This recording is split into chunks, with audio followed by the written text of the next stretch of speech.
Hello, this is James Hunter of Fit for Life Training TV, and it's July 12th. It's a few days since I competed in the MPC Battle on the Bay bodybuilding and physique contest here in Corpus Christi, Texas. And I competed as an open lightweight in bodybuilding, and I came in second place, which I'm proud of my place in. 45 years old, competing in the open class is the most competitive. And so I'm pleased with my placing for the training I did and how I did against a very competitive class, and a lot of people who came in really good condition and shape. And I give a lot of kudos to the guy who got first place. He deserved his placing. He did very well. Did a really good job. He was really tight on his poses. And so congratulations to that gentleman, that young man. And in the physique category class, I came in second place in the Masters. That is the first time I've ever threw my hat into the physique class or gave it a shot.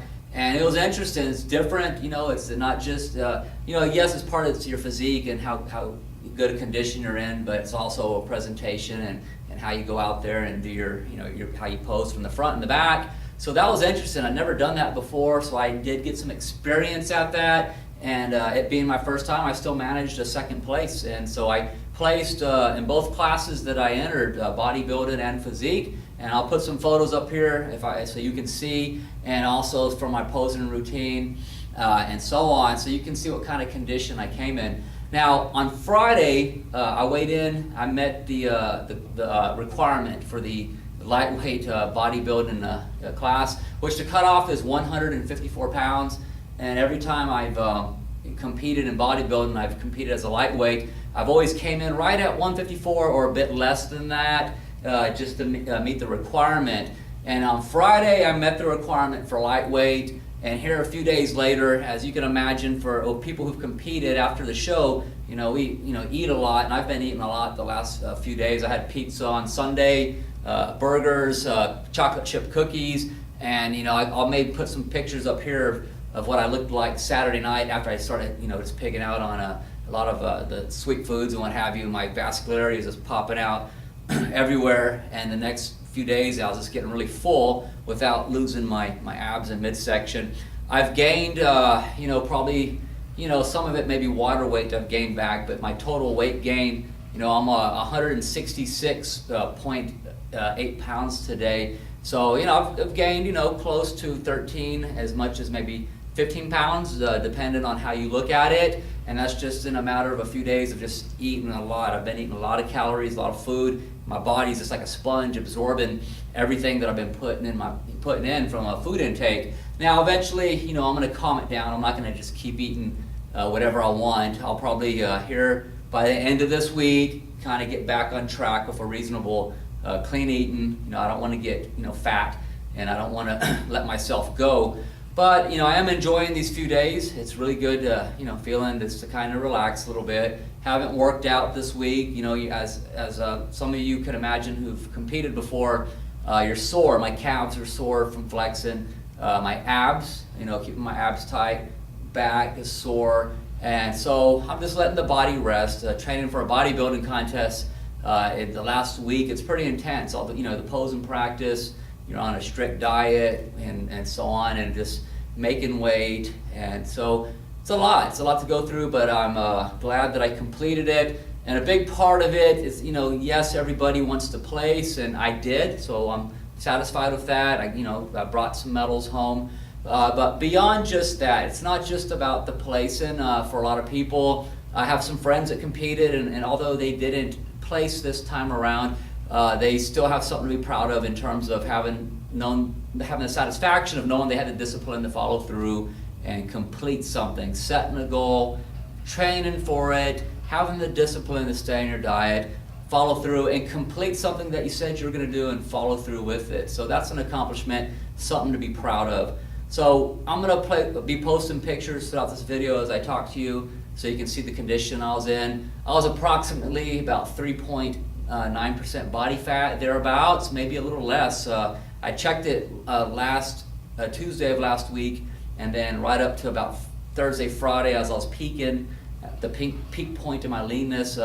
Who knows what it may have been? I didn't check it then. But my weight's come back up in this video.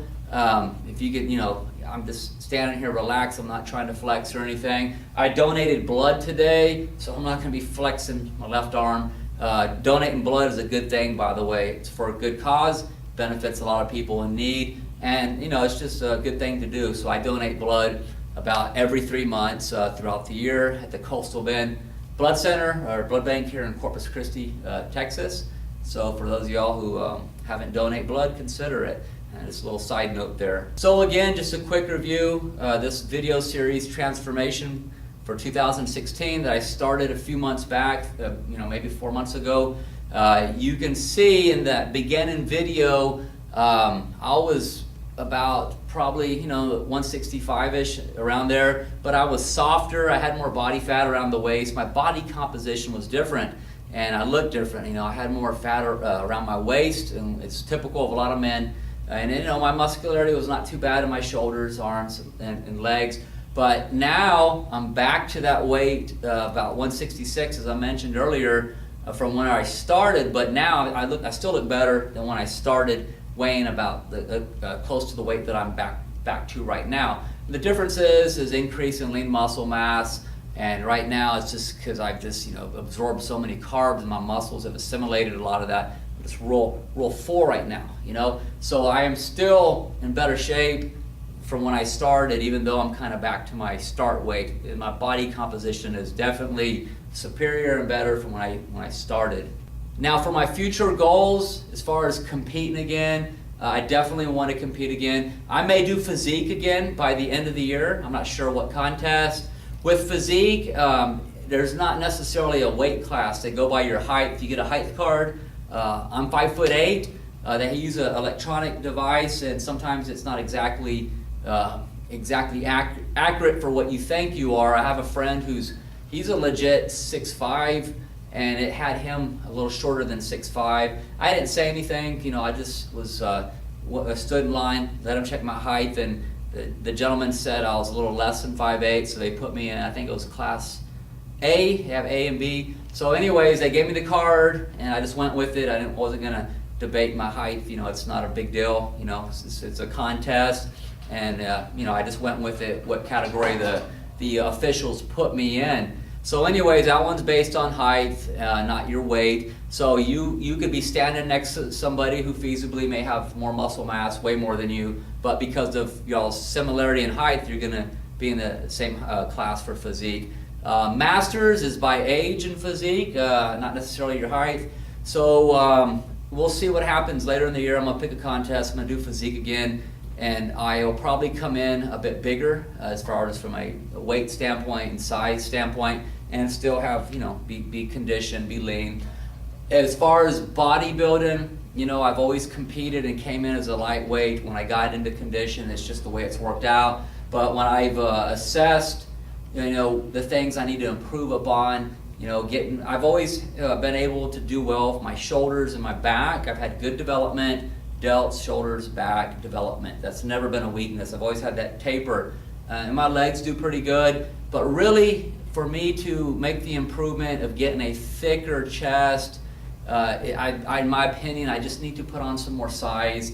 I train, I do the things I need to, but I need to allow myself to get bigger. That means not being afraid to eat more, let my weight climb up, and just see what happens with the increase in size and the weight that will come with that. And then when I diet down again, to come in condition at perhaps a heavier body weight while retaining a bit more muscularity in my chest as a result. So that may need to be what happens, and I'll find out. It's a process of experimenting and seeing what happens. So I might try to end up being a middleweight. I may not be a big middleweight. I may be on the smaller end of the range for the weight spread for middleweights, but that's okay if I can come in with my chest looking better, appearing to be thicker for my frame, and also having condition and symmetry and all those things. So that's a possibility for me in the future. I might try to, I think I'm leaning towards that to compete as a middleweight. And that's going to take some time. I got to put the training in, got to give my body time to get bigger. And so I may not compete in bodybuilding as my goal of doing it as a middleweight until sometime next year, because it's going to take me time. There's roughly 6 months left in this year. In 6 months, I can get in condition and good shape to do a bodybuilding contest again. I don't know if I would be able to do that as a middleweight in only 6 months. So we'll see what happens. For sure, I definitely can do a physique class again before the end of the year, because again, that's just based on the criteria for what they're looking for, and they use your height to kind of divide you up in your groups or classes. So I hope you've liked this video series. It was just a short one showing what kind of shape I can get into at the age of 45.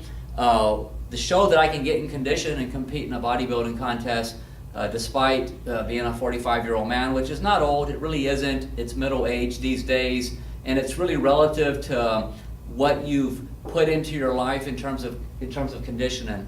So yeah, 45 is really not that old for me. Maybe I'm biased because I'm 45, but you can be old for your age if you don't take care of yourself. You can be 35 and be old. You can be 25 and be old relative to your physical age if you did not or are not taking care of yourself. So for me, I still feel very young at the age of 45. And a big part of that, I started, doing structured exercise, when I was 12 going on 13 years old. Started lifting weights in my garage at home, making my own weights out of empty paint buckets. I'd put lead weights in there, wrap sports tape around the handles, and do curls and rows with them. And then I finally was able to get a Joe Eater weight set. I remember that. Started working out, and then when I got into middle school and 7th grade, started playing football. We were able to use a universal weight machine, and then kind of just went on through the school system and was able to lift weights at school, and that's how I got into strength training and lifting weights and really developed my passion for exercise and working out. And part of that was to play sports, football and track and those types of things. But even after I got out of high school and went on in my life, I never stopped working out. I continued to lift weights throughout my life. And while different times in my life, the type of shape or condition I was in, it would fluctuate. One thing that was constant is that I never let myself completely go. I was always reasonably in some type of decent shape as compared to the general population or people who are, typically don't exercise or work out. And then when I got into my 30s, about mid-30s, I started getting refocused, started getting things a bit more consistent, a lot more consistent on track. And I find myself now, in my 40s at 45, to really be in a lot better shape in many ways than I've ever been for a long time in a big part of my life. And so the whole notion of your physical prime and these types of things, while there are some type of truths to some of that, it's not necessarily true of everything about the type of shape you can get into. Sometimes people find that they can achieve some of their best levels of fitness later in life. And for me, specific to certain things, that's been true. So I hope you've liked this videos, and until I see you again, I'll talk to you later. Thank you.